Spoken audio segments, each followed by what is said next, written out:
Hello, my name is Jerome Fiorella. I'm a cancer-free patient today.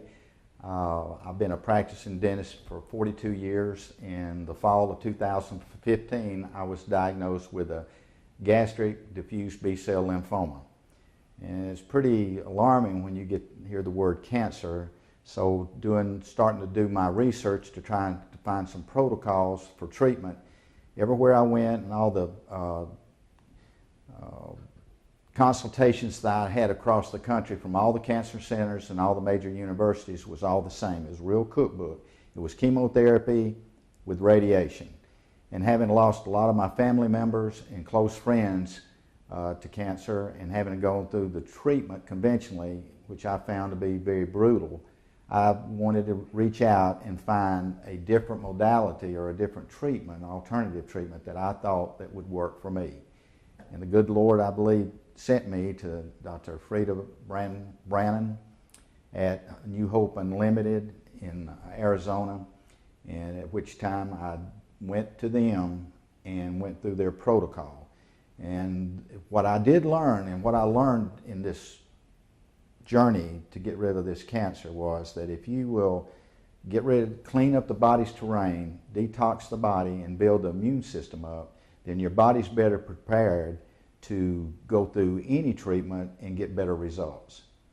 It was a blessing to find someone as courageous as Dr. Brannon to go outside that box in conventional medicine, to go across the world and find different treatments.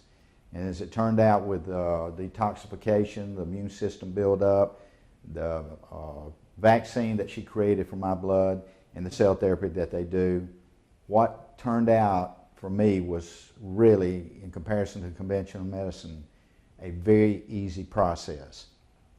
Today, after going through their treatment and their protocol, my CAT scan came back clean with no significant findings anywhere in the body.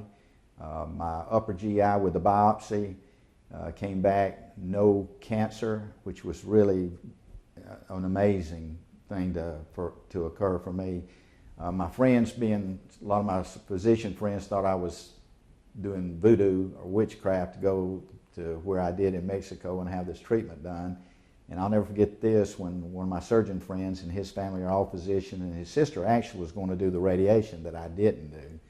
And we're getting ready to play golf, and he called the pathologist after they took the biopsy, and he was on the phone with the pathologist, and he said, "Really? Well, I'm shocked." And I knew there and then that the report was good, so I started dancing up and down, and I hugged him, and he looked at me and he says, "I'm really shocked and surprised, but what you did worked."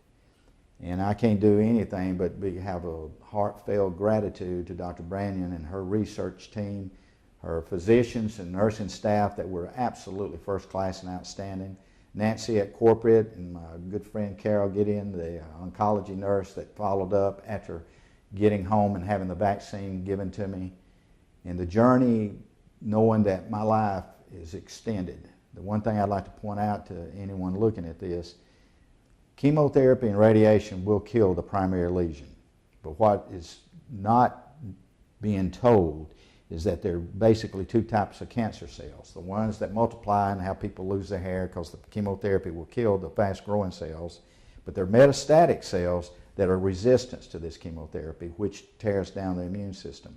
So what they do, they migrate to other parts of the body, and then when you have stress in your life, weakness, your immune system gets weak again, then you start having, oh my goodness, now you got a spot on your lungs.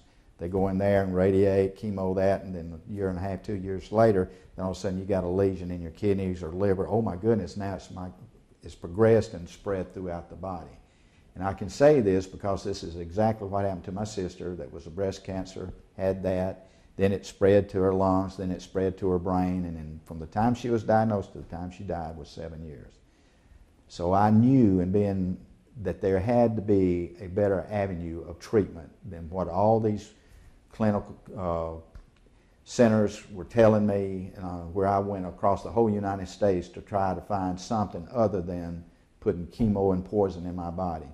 And as it turns out, the only thing I can do is say thank you to New Hope Unlimited for extending my life. Thank you.